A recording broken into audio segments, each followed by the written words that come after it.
अरे अब तक आपने नाश्ता नहीं किया? डैडी वो बुक छोड़िए और एक नजर नाश्ते पर भी डालिए।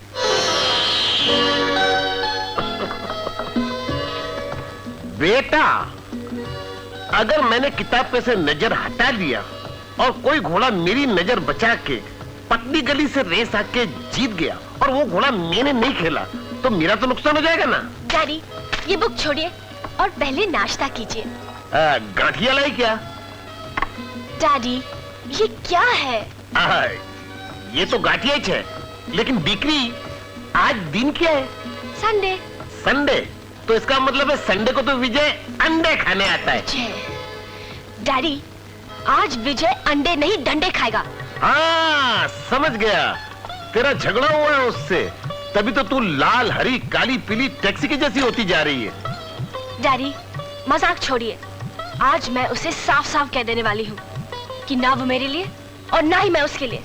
मैं उसे भूल जाना चाहती हूँ। डैडी देख, तेरे मन के रेसकोर्स के अंदर जो घोड़ा सबसे आगे भाग रहा है ना, वो अपना विजयी तो है और तू अपनी जिंदगी की बाजी उस पर लगाना नहीं चाहती।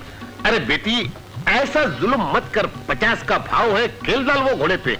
मैं लिख के देता हूँ, वो हारने वाला घोड़ा नहीं है। मैंने फैसला कर लिया है डैडी कि मैं उससे शादी नहीं करूंगी। बेटा मेरे को गुस्सा मत दिला, एक बार मेरे को गुस्सा आता है ना तो फिर जाता नहीं है। तेरे को मालूम है 1947 में जब मेरे को गुस्सा आया था तो क्या हुआ था? क्या हुआ था? अंग्रेज लोग भारत छोड़कर भाग गए थे। Good morning uncle. अरे आ गया मेरा राशन, आ गया घर का।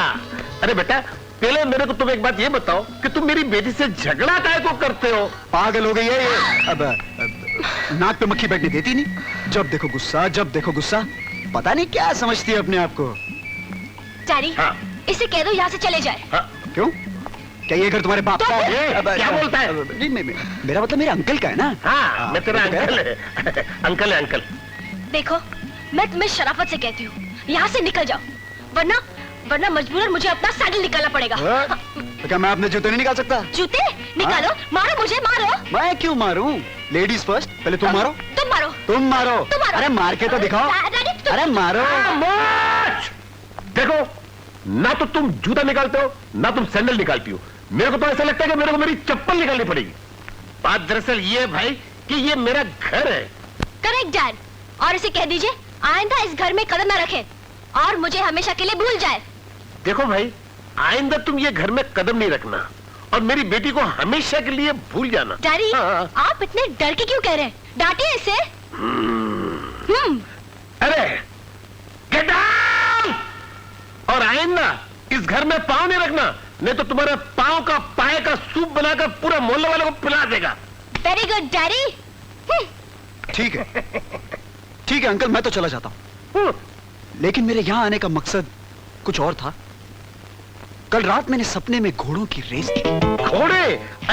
अरे बेटा अगर मैं उसका बाप हूँ तो मैं तेरा अंकल भी तो हूँ।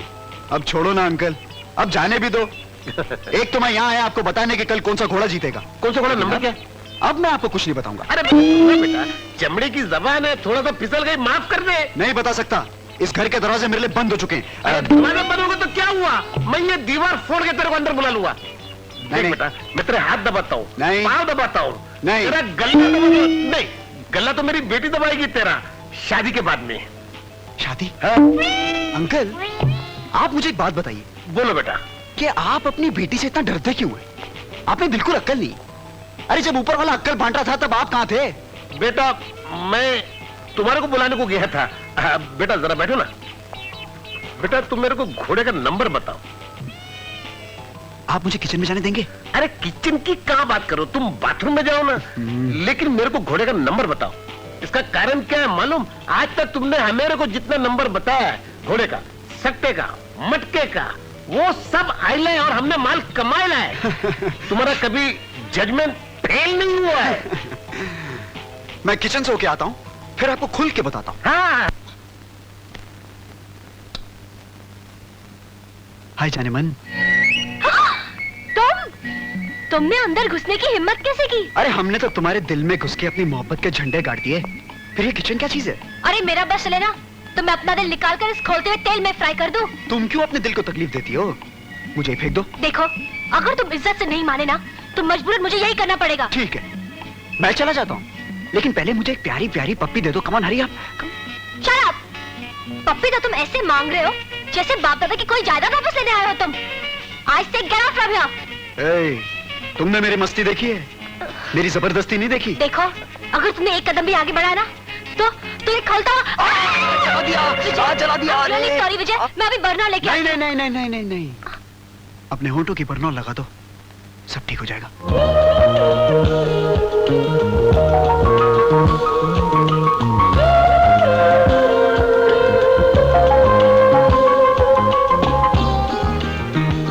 अनीता, अगर ये तेल मेरे होंठों पे गिर जाता तो तुम क्या करती?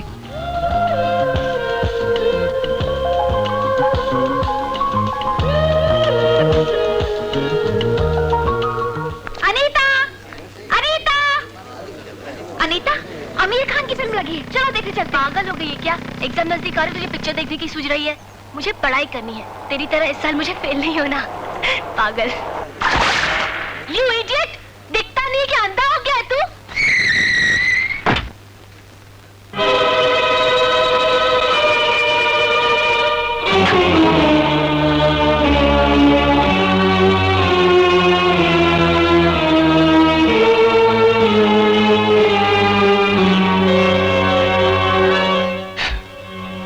मैडम, मुंह खराब करने से कपड़े साफ नहीं हो जाते।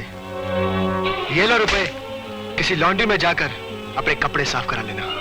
और हाँ, बाकी के बचे हुए पैसों से किसी ब्यूटी पार्लर में जाकर अपना चेहरा साफ करा लेना।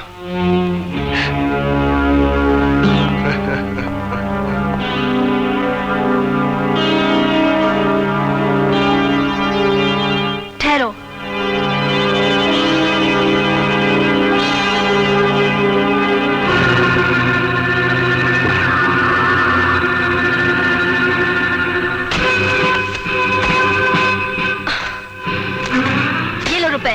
और अपने कपड़े लॉन्ड्री से धुलवा लेना।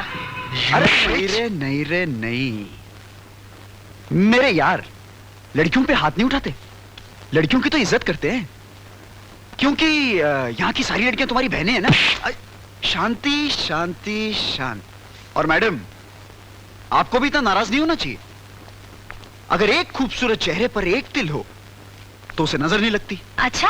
हाँ, और इस गधे ने तो काफी तिल लगा दिए। अच्छा है, ये भी अच्छा है, क्योंकि अब तुम्हें कभी जिंदगी भर नजर नहीं लगेगी। क्या बात? अरे नहीं नहीं नहीं, अब तुम्हें भी नजर नहीं लगेगी। अरे नहीं नहीं नहीं, क्या रूप निकल आया है कीचड़ के क्रीम से। टिंग टोंग।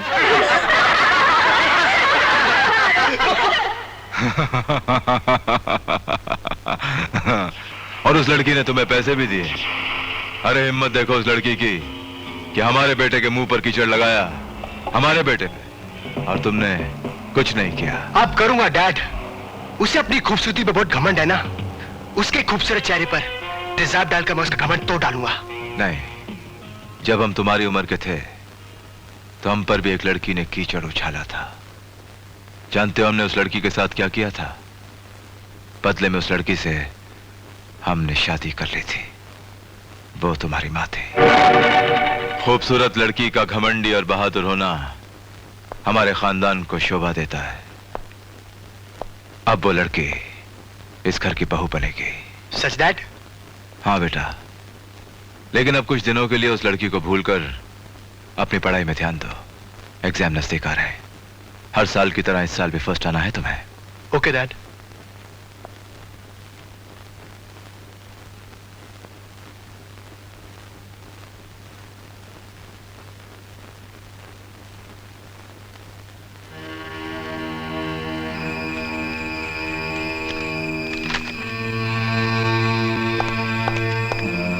विक्रम, ये क्या हो रहा है?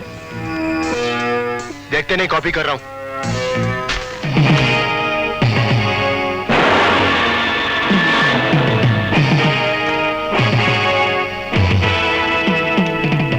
काम कर भाई।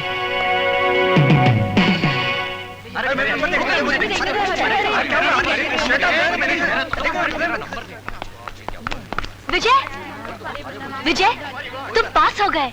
हाँ। हाँ। और तुम? ए, क्या हुआ अनीता? मैं भी पास हो गई।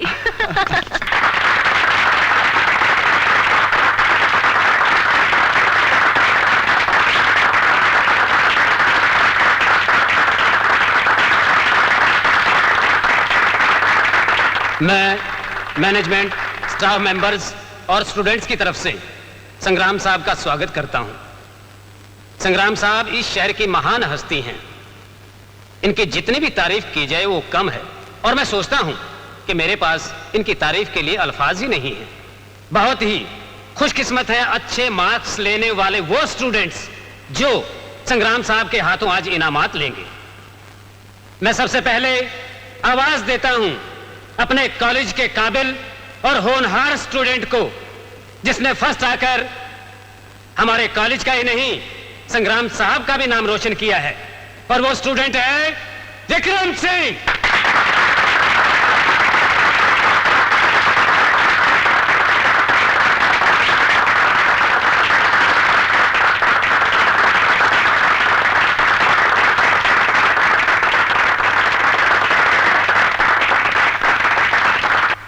और अब विजय कुमार।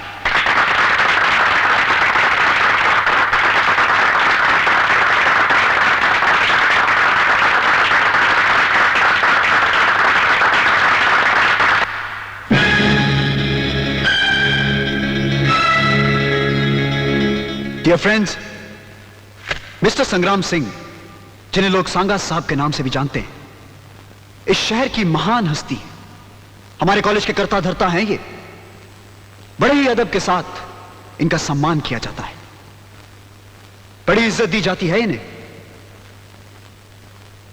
मगर मैं मैनेजमेंट से एक सवाल पूछना चाहता हूं, क्या सांगा साहब इस काबिल हैं? हमें जिस कॉलेज में बुराई खत्म करने की शिक्षा दी जाती है, आज उसी कॉलेज की मैनेजिंग कमेटी ने एक ऐसे आदमी को चीफ गेस्ट बनाया है जो बुराई की दुनिया का बेताज बादशाह है। हमारे कॉलेज का नाम महात्मा गांधी जी के नाम से जरूर है, मगर यहां पर फर्स्ट क्लास फर्स्ट का सर्टिफिकेट उसी स्टूडेंट को मिलता है जो अपना एग्जाम पेन से नहीं बल्कि बंदूकों और चाकुओं के नोक से लिखता है। कहते हैं कि तालीम हासिल करना गरीबों के बस की बात नहीं। अरे मैं कहता हूं कि तालीम खुद गरीब हो गई है, जो सांगा साहब जैसे लोगों के चंदों पर पल रही है। गुलाम हो गई है ये तालीम ऐसे रईसों की, और जिसकी जिम्मेदार हमारी ये सड़ी गली मैनेजमेंट, जो सांगा साहब को खुदा समझती है। फ्रेंड्स, मैं अपना इनाम सांगा साहब के बदले दीनू काका से लेकर बहुत फक्र महसूस करूंगा। दीनू काका जो इस कॉलेज की 30 साल से सेवा करते आ रहे हैं, जो आप सबकी नजर में सिर्फ एक चपरासी है, मगर मेरी नजर में सांगा साहब से ज्यादा महान और ज्यादा इज्जत के काबिल है। दीनू काका जरा स्टेज पे आइए।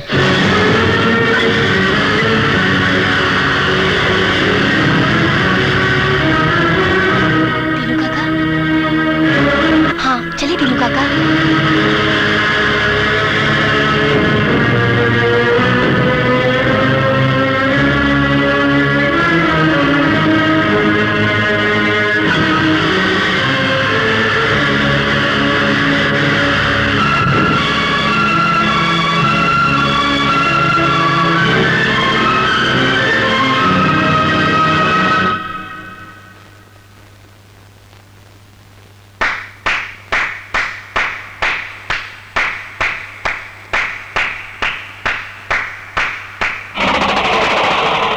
जिंदगी में हमारी ऐसी बेइज्जती कभी नहीं हुई थी। हमें ऐसा लगा कि किसी ने हमें आसमान की ऊंचाई से उठाकर जमीन पे फेंक दिया हो। जब उस लड़की ने ताली बजाई तो ऐसा लगा कि वो हमें थप्पड़ मार रही है। डैड, मैंने आपसे पहले ही कहा था कि वो लड़की बहुत घमंडी है। और हमने भी कहा था कि वो लड़की इस घर की बहू बनेगी, मगर नहीं। हमारा असूल है कि एक हाथ ले तो दूसरे हाथ दे। अगर वो लड़की विजय का सपना है तो वो सपना कभी पूरा नहीं होगा।